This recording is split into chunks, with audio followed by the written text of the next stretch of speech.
Hello everybody, this today is going to be my, what month is it?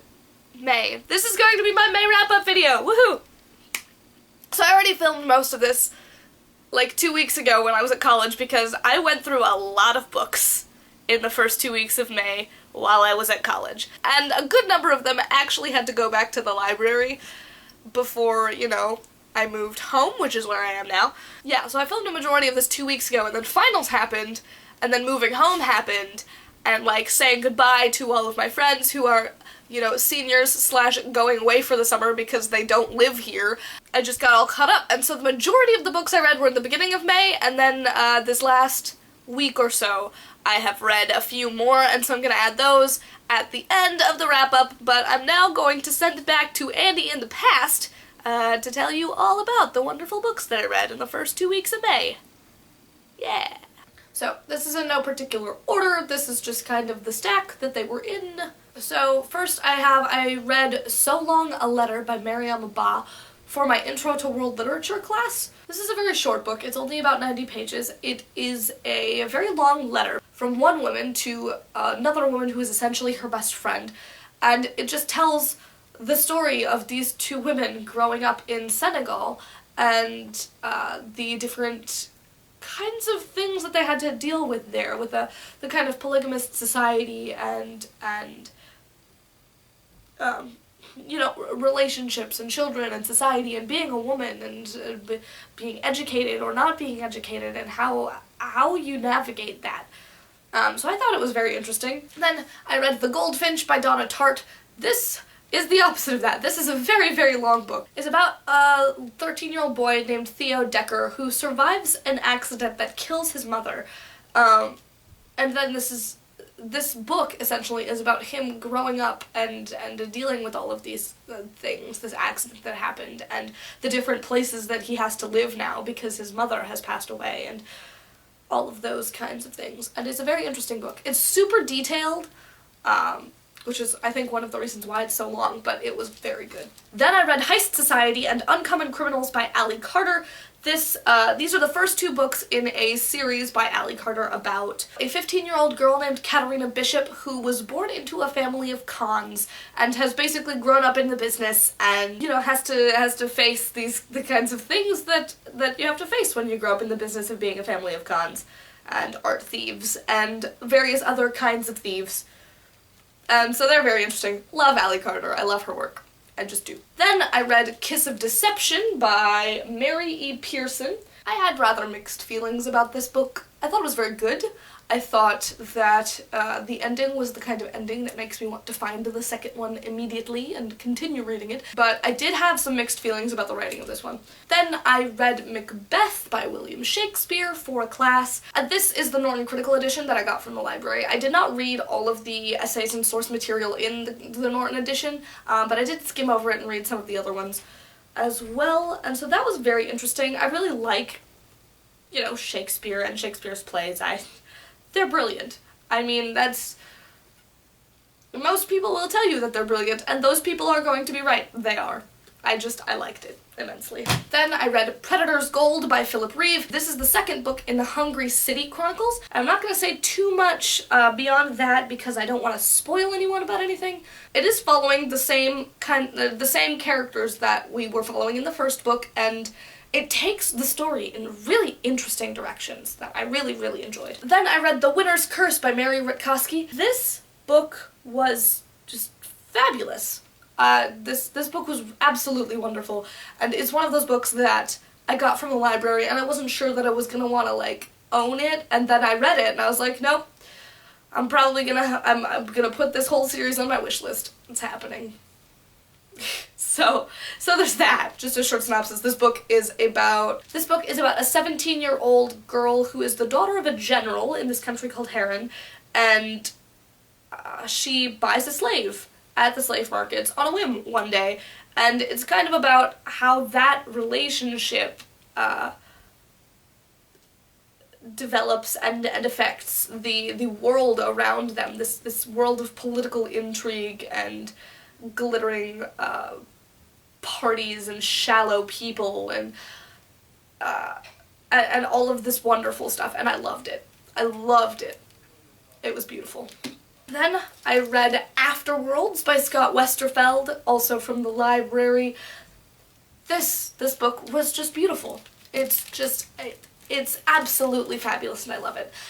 This book is I think technically you can say it's 2 books in one, essentially. It's got alternating chapters. I don't know if you can tell, but the difference is in the chapters, or the chapters from one perspective have this black band on the top, chapters from the other perspective don't. One of the books is a fictional novel about a character named Lizzie who has a near-death experience and then has to deal with the kinds of things that come along with that, and it's a paranormal romance.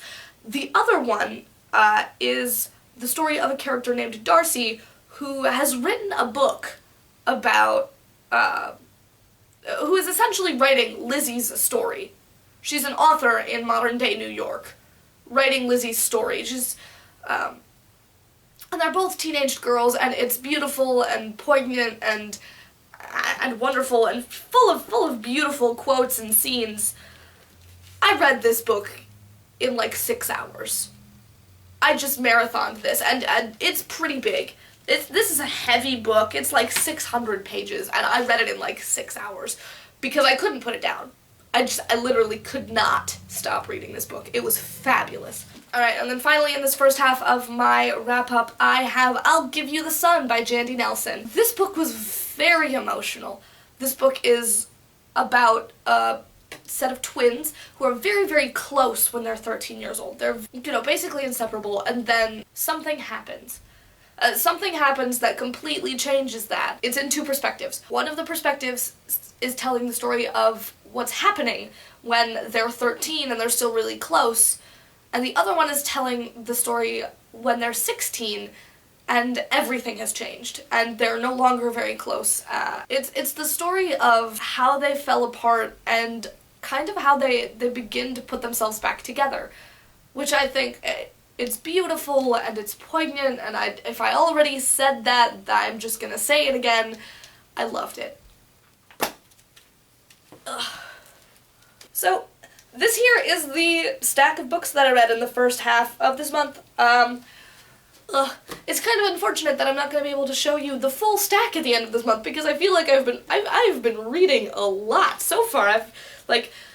We're probably about halfway through the month right now, and I've got 10 books that I've made it through, which is just, I am impressed with myself, actually. I'm kind of sad that I'm not going to be able to show you the full stack of all the books that I read in the month of May at the end of this month. Yeah, I suppose the next time I'ma see you, it'll be in the future. Oh, I nearly forgot. I'm currently in the middle of A Map of Betrayal by Ha-Jin, which is a novel about a woman who is basically researching her father, who was one of the most famous Chinese spies ever caught by the CIA during the Cold War. Yeah, and I'm currently in the middle of that, but because this is a library book, I am probably going to have to give it back before I do the rest of my haul, so just know I read this book, and I will have a review of it on Goodreads or somewhere. So I'm also reading this one. I'm probably it's going to count on my May wrap-up, because I'm going to finish it. I'm just not quite there yet. Yeah, so, on to the things that I finished in the last week or so. Update, The Map of Betrayal I read the majority of, but then I didn't finish it because A, it had to go back to the library, and B, I just wasn't feeling it. It wasn't intriguing enough to keep me reading. But I read most of it, and that's all that counts. Okay, so then I picked up The Art Forger by B.A. Shapiro. This book is about a woman who agrees to paint a copy of a painting that was stolen in an art heist like 25 years before this book starts, and then all of the things that come because of that. And it's got a lot of themes about like struggling artists and all of those kinds of things, and I really, really enjoyed it. Then I read The Left Hand of God by Paul Hoffman.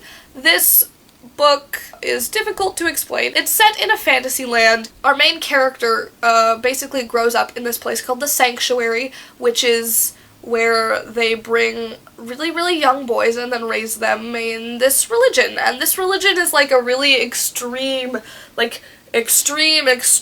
violent, terrible form of Catholicism, I think.